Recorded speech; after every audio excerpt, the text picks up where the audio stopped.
చూశారు, 2 రోజులు చూశారు, అదే వచ్చి గుర్తొచ్చేస్తుంది. ఏదైతే వద్దానో అది గుర్తొస్తుంది. అది మన మనస్సు అని చేసే పని.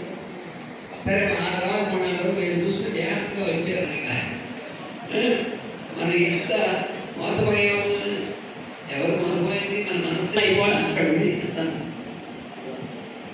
మనకంతా తమాషా. అది ఇలా మంత్రం నేరోగా ఉన్నటువంటి నేరో మైండెడ్ అంటారు చూసారా, అలా అది క్షుద్రం అంటే.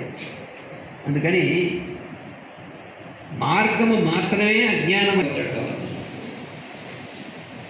నా బుద్ధి భేదం జనయేన జ్ఞానం. వాడికి ఏదో పెట్టుకున్నాడు, వాడు ఉపాధి చేస్తున్నాడు. నువ్వేం చేయలేదు అసలు, నీకంటే నైతుల వాడు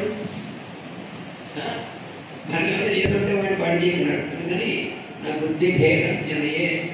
నీ పని కాదు ఆయన సన్నాసి, నీ జ్ఞానం నీకు పెట్టుకో, నీ మంచిదే. కానీ వాడు అజ్ఞానం అనుకుని వాడు చేస్తున్నా నువ్వు చేసేది తప్పని నడిపించాలి. అసలు నువ్వు జ్ఞానం ఉన్నటువంటి వాడు జ్ఞాని కానే కాదా అర్థం. అంటే నేను జ్ఞానిని అని అనుకున్నాడా అంటే నేను నిద్రపోతున్నా అన్నట్టుగానే ఉంటుంది. వాడు నేను నిద్రపోతున్నా అని చెప్తున్నాడంటే నిద్రపోవట్లేదు అర్థం. నిద్రపోతున్నాడు, నిద్ర నాకముందు నిద్ర వస్తుందని అర్థం. నిద్ర అయిపోయింది కానీ ఇప్పుడు నిద్రపోయింది. అంటే నిద్రపోతున్నవాడు నేను నిద్రపోతున్నాను, నేను నిద్రపోతాను, ఆగిస్తాను అంటాడు. వాడు నిద్రపోవడమే లేదు అర్థం.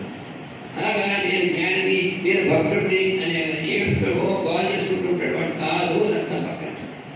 పక్కన మహర్షి పక్కన పేరు పెట్టి మాస్టర్ పెట్టుకొని తర్వాత రామకృష్ణ గారు చెప్పారు. ఇంకే గారు ఎప్పుడు ఫోన్ వచ్చినా ఎక్కినప్పుడు మాట్లాడేటప్పుడు నేను కృష్ణమాచార్య మాట్లాడుతున్నాను తప్ప ఎప్పుడు మాస్టర్ ఇంకే ఒక్కసారి కూడా నేను ఈ మాస్టర్ ఇంకే మాట్లాడుతున్నాను ఇప్పుడు ఆయన ఒక్కసారి కూడా నేను వెళ్ళలేదు.